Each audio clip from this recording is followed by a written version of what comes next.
Hello and welcome back to Radio Rothbard. I'm Ryan McMaken. I'm a senior editor with the Mises Institute, and with me is my co-host, Tho Bishop, my associate editor. And we're back here for Radio Rothbard, and this time we have with us Connor Mortell, who is an author at Mises Wire, who has done a lot of work with the Mises Institute as an intern and as a researcher, and I've met him at a few of our events as well. And the reason I have him on today is I liked one of his recent columns, and it was called "We Are Not the Government, but America is No Longer Anything More Than the Government." And so I wanted to have him on just to talk a little bit more about the article. We've touched a little bit on this, Tho and I, about the difference between the regime and the people in the past. But I think this gets really at the core of this idea that maybe America is not a very useful term anymore. So, Connor, maybe you can just start us off by really just describing for the listeners what the article says and what the basics are of it, and then we can just go from there. Yeah, absolutely. So the gist of the article, it comes back to that original Rothbard quote from Anatomy of the State, where he says, "We are not the government is not us." And I basically say that that is absolutely true. We are not the government is not us. It does not in any way really represent us, just like Rothbard said. He was entirely right. However, then I kind of look at, well, if we are not the government, then who is we in that sentence? Because really, I mean, obviously it's talking about the people living in America here. We are not represented by our government, but we really aren't a we at all. And I pull from Rothbard's Nations by Consent, which is one of my favorite things he's written. And I basically look at all the things that Rothbard says describes, rather than a state, a nation. And that is that we all have, or we're supposed to have this, we're all born into a family. We all have a language. We all have a culture. We all have overlapping communities. We all have specific values. And I basically just go through each of those things. And I say, well, none of these things that make something a nation really apply to us. As a Floridian, I have a lot less in common with an Oregonian than an Oregonian has with a Canadian, for that matter. It's, at the end of the day, the only thing that really describes we, as in the we are not the government, is that we are all the people who are under the American government. And as America, we're not really anything more than that anymore. Of course, the old classical liberals had a pretty good sense of this, right? This distinction between the term they used was society. There's the state and there's society, and the two should never be confused. And also there's an exploitive relationship between the two. There is a certain taxpayer-funded ruling class that exploits the taxpayers, and this idea that these people have common interests or in common league, or that we're all in it together, would have struck your typical laissez-faire 19th century liberal as nonsense. But somewhere along the line, the forces of, I don't know what you would call it, collectivism, national unity, that sort of thing, managed to win. And by the mid-20th century, boy, was that gospel, right? We're all one country. We're all together. Don't say anything negative about your country. We're the best country in the world. Never oppose the government because it's fighting the commies. And you can talk to people like that who grew up in that world, it seems 50 or 60 or 70 years ago even, and they're still convinced of it in many cases, that the problem with America is that people don't support the government enough. And of course, they never say it that way because they often fancy themselves as very independent-minded and they don't really support the government. But they're very much in favor of going through all that rigmarole that supports the regime, right? Saying the Pledge of Allegiance, standing up for the national songs, talking about how politicians should all get along and Congress should do the people's business. And then my favorite is, of course, how they talk about how we are fighting in Iraq, or we are doing this, or we are doing that, when referring to something that the government is doing, as if the average person has any control over this stuff whatsoever, as if we would stop doing that if the voters wanted to stop, right? What we does is what the government says we do. And so there's no connection between the two. But that seems to be standard for Americans, especially the older variety who went through public school back then, which of course was no less propagandistic than the public schools of today. It's just the propaganda has changed a little bit and has a slightly different message. So this is a hard thing to overcome, right? So I imagine a lot of people reading this, they may get the wrong takeaway from it, maybe, which is that, boy, the way to fix America is to get back to this idea that we're all in it together, that we're all a unified country. Is that the solution? Is the problem is that we've lost some sort of unity, or maybe it was never there, or maybe it's just time to move on? I don't know. What should we take away from this basic idea you've thrown out there? So I touch on that a little at the end of the article, but you're exactly right that a lot of people could very easily kind of walk away with the wrong idea that it's, we were one country and we need to get back to it. What I say is, really, we have a lot of nations that exist within the United. There are many we's within the United States. I know whenever I listen to the Human Action podcast, Jeff Deist always likes to describe SEC football country as a nation. And in fact, I have another Mises Wire article kind of feeding into that. There are these nations that exist in America that are flourishing cultures and very well could be their own we's.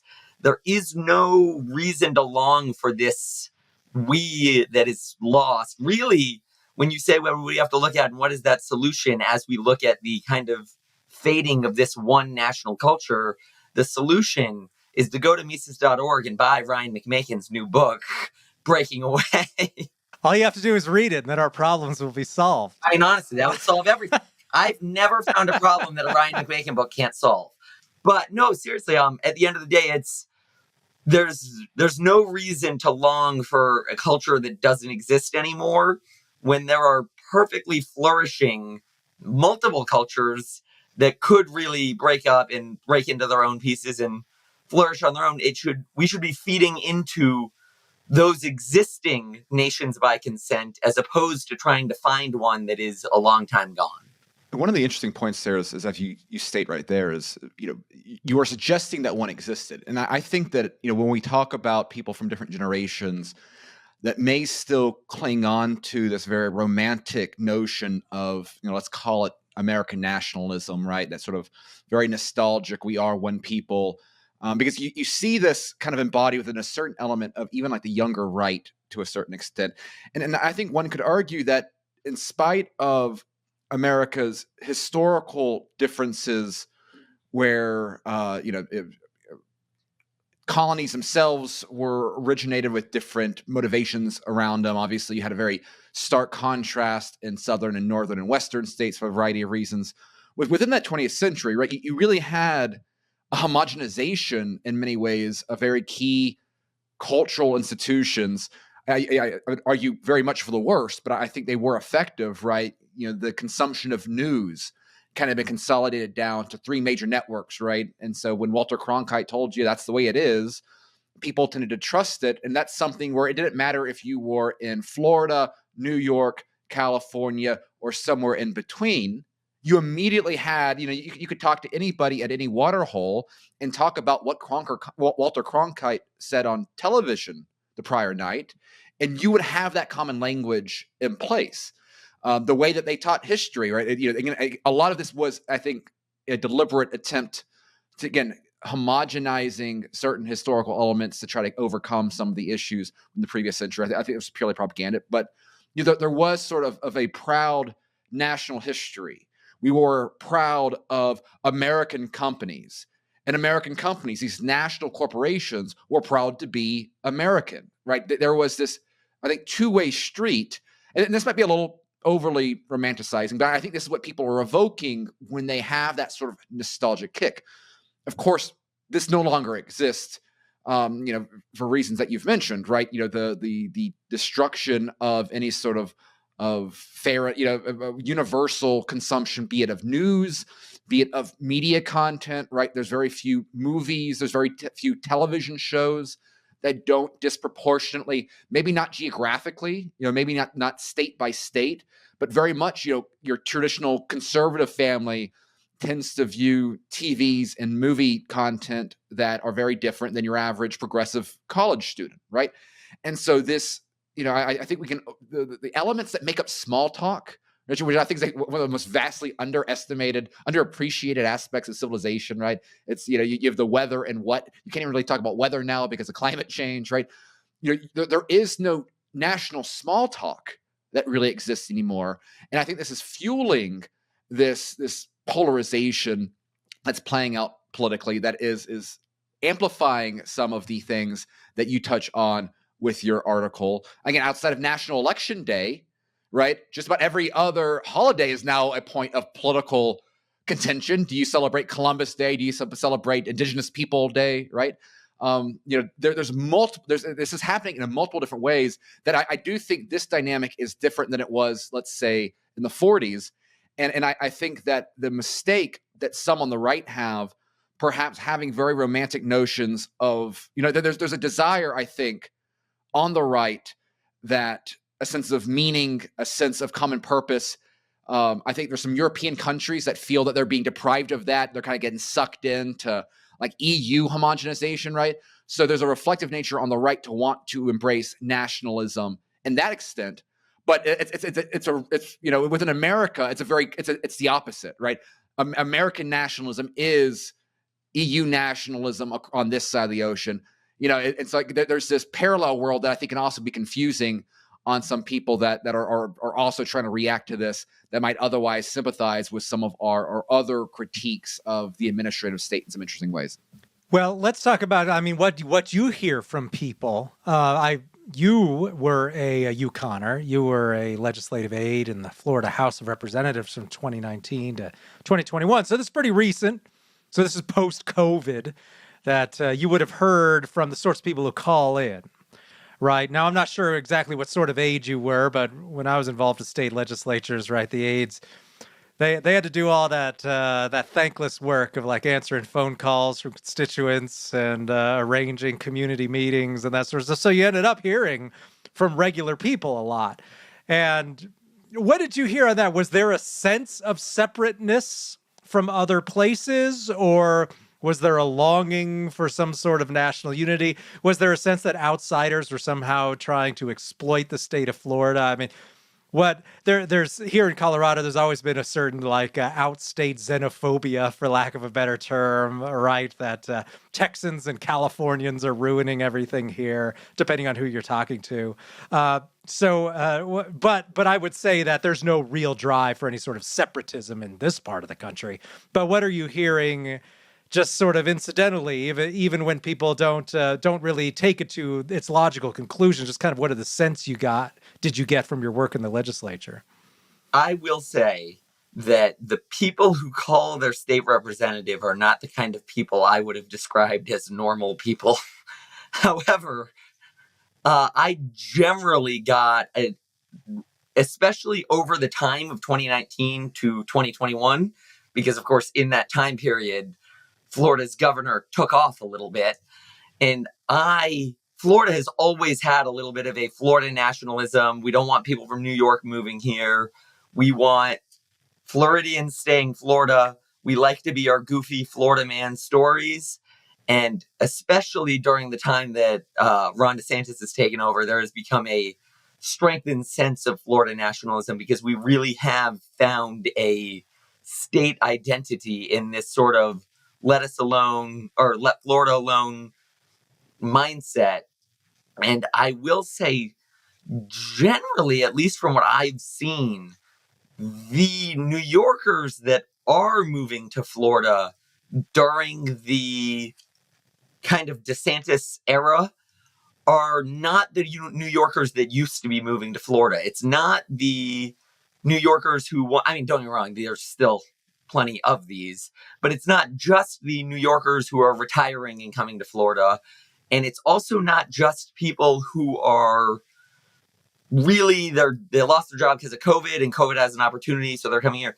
The people that I've seen moving to Florida in the past few years, in large part, have been people who see that Florida nationalism and that Florida culture and that Florida pride and want to be a part of that. And I mean, you're never going to get rid of the people who are going to retire in Florida and bringing their old beliefs with them.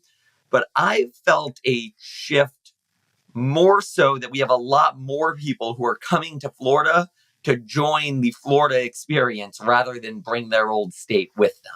Yeah, and I wonder if that's more self-conscious than it used to be. I'm not a young guy, so I can remember the 80s and 90s pretty well. And we really didn't see until the mid-90s. And it really only became obvious in about the election of 2000, where you started to see, oh, this country is kind of breaking up into a half and half sort of situation. So you've got the South and the West. They all voted for Bush. You've got the West Coast and the North, and especially the Northeast, voted for Gore. And I remember I was in graduate school at the time, and even then there was a sense of, well, this is kind of weird, actually. This is unusual that things broke out this way, because the South was still completing its switch from the Democratic Party to the Republican Party, which had started really maybe about 10 years earlier, at least in terms of electoral results. And the first inklings of that were in the 94 House midterm elections, but it didn't really come to its full fruition until about 2000, when suddenly the South was Republican. And so I remember the time, one of my professors who I really liked and who's often right about things, he says, I don't think this year is even going to be a fluke. He says, I think we're going to find that for the next 20 years, all of these presidential elections are going to be really close. And that it's going to be a situation where these two halves of the country are really fighting it out. And he was right. But what has happened is the divisions have become even more significant, it seems, over time. And are people moving to reflect that? Now, some research has come out saying that, yes, people now geographically sort themselves in a way that they didn't before. I mean, who moved from one state to another because you didn't like the politics of the people in charge? There were some extreme cases, right? New York City, because this was a person who really wanted to live somewhere rural and they couldn't stand kind of that New York mindset or whatever. But for the most part, you didn't hear about people saying, well, I'm picking up and I'm moving to Idaho because of some policy that California has. That almost nobody ever said that in, like, say, 1995. What you saw was that lots of people complained about it and said, yeah, I might move because this place stinks. But very rarely did it seem to actually happen. But now you seem to hear about it a lot. And you meet people who actually did it, who I moved to Texas because of the politics of my home state. And it now seems to be, I don't know what the percentages are, but it's certainly more common than it used to be. The question is, though, how long does it take for that to happen, to sort things out? Because often when people say, oh, you can't have states break off from the union because there's a bunch of people even in blue states who are red, or a bunch of people in red states who are blue. So you can't do that because the state isn't 100% Republicans or something like that, as if that's like ever going to happen, ever. And so that's sort of the thinking too, is that, well, the country hasn't been sorted enough. But it seems that there's been enough division there that people really are moving in that direction, and that they're not really seeing this real difference between whatever it is America is, doesn't really reflect whatever their local preferences are. That there seems to be, that I cannot trust that people in state A are going to be as reasonable as the people in state B. I don't think hardly more than a tiny minority would ever think that way in, say, 1980 or 1970 or even maybe 1990. Yeah, I think a lot of that, too, goes back kind of what Tho was saying about there not being a national small talk anymore. I mean, I was not there for it, but I'm going to take you guys' word for it that 30 years ago, people weren't moving across the state because of politics. But at the same time, when your average small talk conversation is blown out of proportion because of the people around you being a completely different culture and completely different worldview than you have, all of a sudden you're like, well, you know what? These people in Florida or Iowa or wherever it may be, I can have a very reasonable conversation there. I may as well move down there. And I will say, as far as sorting enough goes, and I think Tho, as my fellow Florida man, can probably back me up on this, I'll say when I grew up in Florida, I would go to the sandbar every weekend, and there were American flags flying over the sandbar all day long. When I go to the sandbar today, I see Florida flags and Ron DeSantis flags. So I certainly say that Florida is about as sordid as it gets. And in many ways, I mean, it's Ron DeSantis, who's a controversial figure in a lot of circles, is just a hero. And that may just be the places I go, but there are so many places where he's literally just celebrated because that culture really has self-sorted to an enormous extent already. Yeah, it's really fascinating to see it play out. I mean, in particular, I think Florida is the perfect example of this. But I think this itself is a reflection of really kind of the almost totalitarian nature of politics in modern American society, right? It's politics has so penetrated every so much of our daily lives in a way that, even where at times when the state itself was bigger, right? When taxes may have been higher, industries may have been more tightly regulated, the degree to which corporate actors act within connection with the state, the degree to which you have to worry about what payment method you use and whether or not commenting on a public platform might get your money stolen by a banking platform that disagrees with your views. The more that you have states that can offer a little bit of separation, a little bit of protection, it so changes the calculation of things, because I think people are so desperate. They're desperate to be left alone. It's I just want to grill sort of meme. But I think this is one of the areas that I think libertarians can at times make a mistake, is that the notion of a limited government, the notion of liberty, it doesn't necessarily require idleness from power. Kind of weak in impotency. It requires, I think, in some cases, particularly when you're surrounded by very powerful forces, it takes a very aggressive protection of liberty. It needs kind of its own energy to protect the semblances of civic society from these outside influences. And then, of course, that's what opens up someone like a Ron DeSantis from the criticism of some libertarians. And these are perfectly valid criticisms from a libertarian philosophical position, right? Oh, well, if he is telling companies that they can't do X, Y, and Z, then he is violating their property rights, their freedom of association, right? Of course, what that's missing is the extent to which these private companies, be it a large,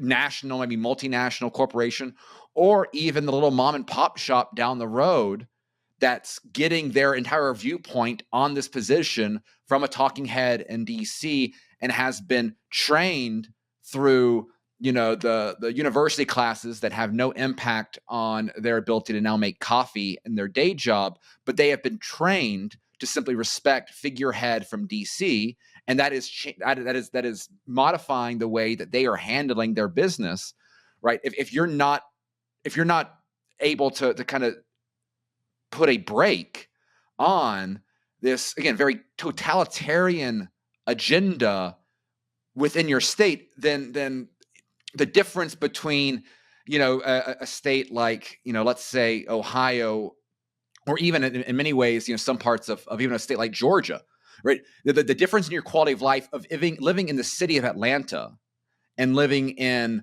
Washington D.C. or New York is very little outside of maybe the taxes you pay, particularly during COVID. You were masked up, you had all the mask stuff.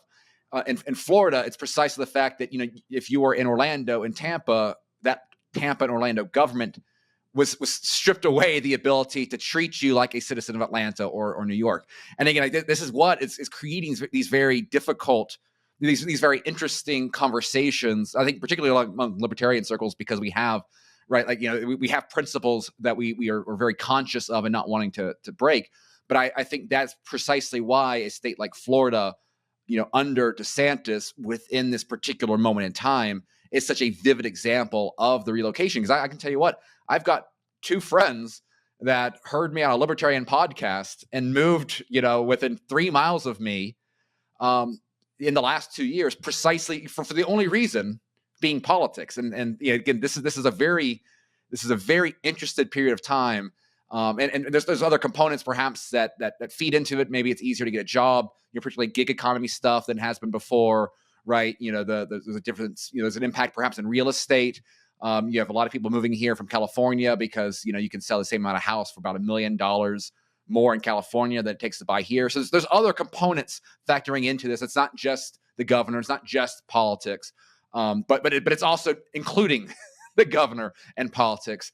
And that's definitely stuff that should be evaluated as we have this great migration going on. How do we really address that issue then? Also, the fact is we are not the government, as Rothbard talks about in the intro to your column, Connor, right? We use a great old Rothbard quote here where he says, we must emphasize that we are not the government and the government is not us. And it does not in any accurate sense represent the majority of the people. Of course, this isn't true of just the federal government, right? I mean, it's true of any government that's larger than a very small community that's governed on some sort of consensus basis, right? So maybe the biggest you can get is the old Republic of Geneva or something like that, right? Where it was basically a direct democracy for the most part. And even in those cases, then it's unclear if the government reflected your views, but there was a lot of social pressure to conform to what the dominant views were, and that was then translated into your political views, which I think also was a big factor in the United States in the mid-20th century. It wasn't so much that separatist or quote-unquote out there views were outlawed. It was that they weren't tolerated socially, right? There was a big social cost to being quote unquote unpatriotic. I mean, can you imagine how someone would fare socially if they went around saying in 1946 that America was wrong to drop the atomic bomb on Japan? I mean, they would get fired over that. They would have no friends. They would have been ostracized. And you saw this actually in attempts to really criticize the government in the years after the war. It was virtually impossible, for example, to publish a book criticizing the U.S. internment of the Japanese until the 1960s. So a solid 15 years had to go by after the war to even express these opinions. Now, the government didn't outlaw the expression of those opinions. There was just social pressure applied. And that's a lot of what we see now. So those views simply weren't tolerated. So a lot of the reason there seemed to be unity was that the organs of conformity were extremely effective in the 40s, 50s, and 60s, so that people didn't really step out of line in their opinions because everything you saw on TV, everything you read in a newspaper reflected what Tom Woods calls, right, that 3x5 card of acceptable opinion. That was a real small index card in 1963. You were not allowed to diverge from that very much at all without being considered just a complete out there crackpot. And so maybe the internet has really broadened the opinions you can have because you can find your people. I've noticed this with groups I don't like, and which are teeny tiny groups, is that the internet seems to magnify their feelings of relevance and size and importance. And I'm like, well, what do we even call it? The flat earthers? Is that right? This is a thing, right? I've never met one in real life, but when I go on the internet, people act like this is like a sizable group in America that we have to contend with. Who ever even heard of these people before, like 10 years ago? But apparently the internet makes this like a viable group. I don't know, but I do know that the internet makes it seem like very small groups that they have influence and that there's a lot of them. And it helps because then you can find the other people that are in your group. And so then for much, much larger groups, then, of course, that reflect really a borderline mainstream view, right, of dissatisfied people or dissatisfied in their regime, right, that old silent majority idea, right? For example, Hispanics who maybe don't want to carry water for the Democratic Party, right? There are millions of these people, but they don't have any voice within mainstream media, right? So there have to be other outlets that they can appeal to and use. And social media, I think, has helped a lot in that. And so has that then really created more of an impression than that it's possible to have views that aren't super mainstream, but still know that there are other people out there who reflect your views? And so is that then encourages this sort of division, whereas before we quashed any sort of unusual opinion in 1958. You simply, if you wanted to say something unpatriotic, well, we would just destroy you or isolate you, and certainly your views would never be reflected anywhere on TV or in media that other people could access. But now it seems, hey, I can get away with a lot of that, and so maybe this effort at conformity that the federal government was so effective at carrying out through its public schools and through mass media cooperation with those, that just seems to be breaking down. And so is this just the natural outcome then of that? I think it's wrong to portray what was happening in the 50s as freedom to say whatever you wanted, and whereas now they're clamping down on that. Whereas the reality was there was a lot of pressure to conform in the past, and it seems you can get around that now. So is there any way to prevent that, or what is the proper way then to channel those feelings and to really bring about the sorts of separations that are necessary to have more cohesive nations then, rather than this one big thing where people are kept in line through media and public schooling? First off, I'd say there's absolutely, with the internet, it's much easier to find your people and whatnot, like you said. But for what it's worth, there's a flip side to that coin, that the three of us and everyone listening to us are certainly a smaller group that has, thank God, found our people. But at the end of the day, it's not like we as Austrian economists are exactly a large group that was going to find our people without that influence. So there's a positive side to that. So if at the end of the day, the Austrian economists of the world find their niche and the flat earthers of the world find their niche, more power to them. I mean, let the flat earthers have their flat earth society, whatever it may be. If they need to separate for that, good for them. Let them move with their feet the same way into their own communities. Because at the end of the day, as we have that sort of force for separation, like you said, the clamping down on it's a lot harder now that the cat's out of the bag, and we know, well, I'm really not crazy because so-and-so knows this. I know 200 people I've met through various things online. All of a sudden, I know have this belief. You can try and clamp down on all you want, but I mean, you can see everything that they've really tried to clamp down on since these more isolated groups have been able to communicate. They can't keep that cat in the bag. And every time they try and clamp down on it, I think that's just one more force for that separation. It's one more thing convincing your average flat earther or your average person of any group that, you know what, maybe we are not one big country, maybe we are not the government, and maybe it doesn't mean anything to be them or we. I don't know what those words are anymore. There's no reason I should feel this unity. I've got my own culture and nation doing its own thing, and it's doing just fine. There is no social pressure on me when you say we believe this, because I can look around the world and say, no, we don't believe this. Well, if anything, it seems that the ruling class is more and more in the minority, or not nearly as large as they think, right? And it often reminds me of those monarchies in their twilight years, right? When the economy was in terrible shape, the debts were mounting, the forces of separatism were rising, and these guys were sitting in their palaces thinking, well, the public agrees with me. They love me. Everything's fine. Things are great. And then when there's some riot and they try and burn the palace down, they're shocked. They can't believe it. Why didn't somebody tell me that people don't like me? I don't understand it. And so, I mean, I see Janet Yellen out there saying, oh, the economy's doing actually great. I think we're doing fine. and they're given the Nobel Prize to Ben Bernanke. I mean, these people increasingly seem to be living in the fantasy land, so that it's actually the mainstream media and the central regime that seems to be actually in a realm that doesn't reflect reality, and that the reality seems to be this verboten, unpublished reality that's right beneath the surface and is in the more unofficial realms of media. Touching on some of those points there, I think when we think about the idea of, the way that technology has allowed for all these kind of digital communities, right? Us as Mises Institute fans, we are very much part of a digital community.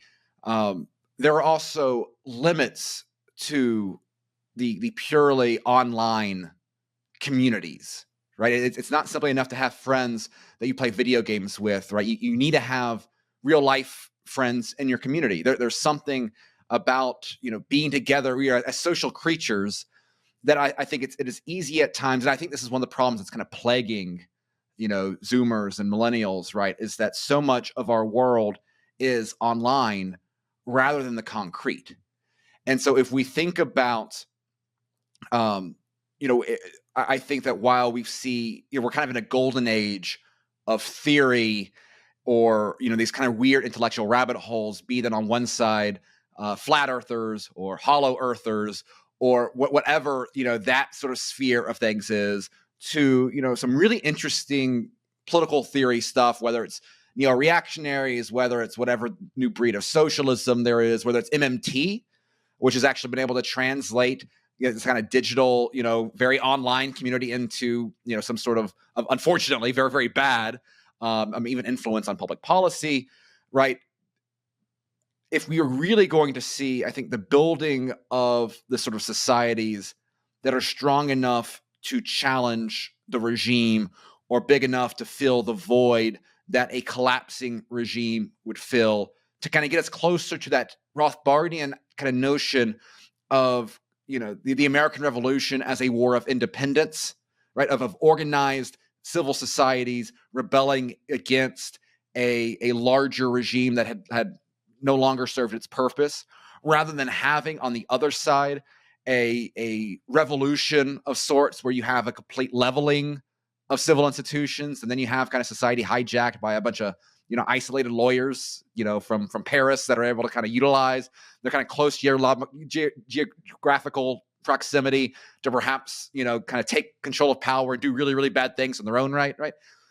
I think the one aspect that's still missing to get us closer to that decentralization that we want is taking this energy in the tech space and applying it locally, right? So that our news consumption, it's serious local news, rather than having a local news station where everything is filtered through a national lens, and you kind of get that creepy Sinclair Media 100 different journalists reading the same line that they've been told from higher up, right? We were living in an age of complete news deserts. I mean, my newspaper has like one reporter here locally that it shares with like 5 counties, right? I mean, for the most part, there are no local newspapers anymore. And when you do not have any sort of local news outlets, you get a lot of really bad corruption internally, right? There is no one to write that first draft of history, which further, I think, kind of fuels that meaning crisis, right? If you can't, if we simply taught local history better, people who grow up that may not see themselves as presidents or whatever the figures we talk about in national American history, but they might see themselves as that county commissioner or that really nice guy that made a difference in people's lives here in their own community, and they named a road after him, right? So the most powerful tools the state have had has been homogenizing culture and history to fit their national narrative. What we need at the same time is that sort of bottom-up revolution where our news, our culture, our history really comes from a local level. And I think, if we're not quite there yet, if you're out there and you're 21, go to your local library and like spend 6 hours reading history. You'll know more than 99% of the people, and start a local history podcast or something, right? There's all sorts of things that we can do, kind of taking advantage of things are pretty normal now in this technological world. But until we start addressing it locally and moving upwards, I think that we're still going to be talking about big things on the abstract, theoretical, and not getting closer to the real kind of concrete organizational, fortifying local civil institutions that I perhaps are really needed to really challenge, again, kind of that regime power right there. Absolutely. So I'm from a little town called Stuart, Florida. And back in 2016, we were in a Coastal Living magazine poll for the happiest seaside town in America. And I am a proud Stuart nationalist. I voted 800 times to make sure we were the happiest seaside town in America. Every year, my dad and I give each other a Christmas ornament from our local history museum. And then, like, at the school where I work, the highest honor a student receives their senior year, if they've just been the peak of their entire culmination of their high school experience, has been everything we've wanted to see. The best one gets what's called the Potsdam Award. And Potsdam was the name of a man who 100 years ago played a vital role in building our county, building our community. I sit here and brag about being a proud Floridian, but the more local I can get, the more happy I am. The prouder I am of my local list. I could not be happier with where I am locally. And every person in the world should, like you said, go to their local library, learn their local history. And if they're proud of their local history, then tell every person you know why you should be proud of your local history. And if you're not proud of your local history, then make your local place a reason to be proud of. Like, find what it is that makes that local place special. Take over those local institutions, like you said. I loved the Local History podcast. Make your local place somewhere to be proud of, and be incredibly proud of your local community. All right, well, we're going to have to let that be the last word here on this episode of Radio Rothbard. Thank you for listening. We'll be back next week with another episode, so we'll see you next time.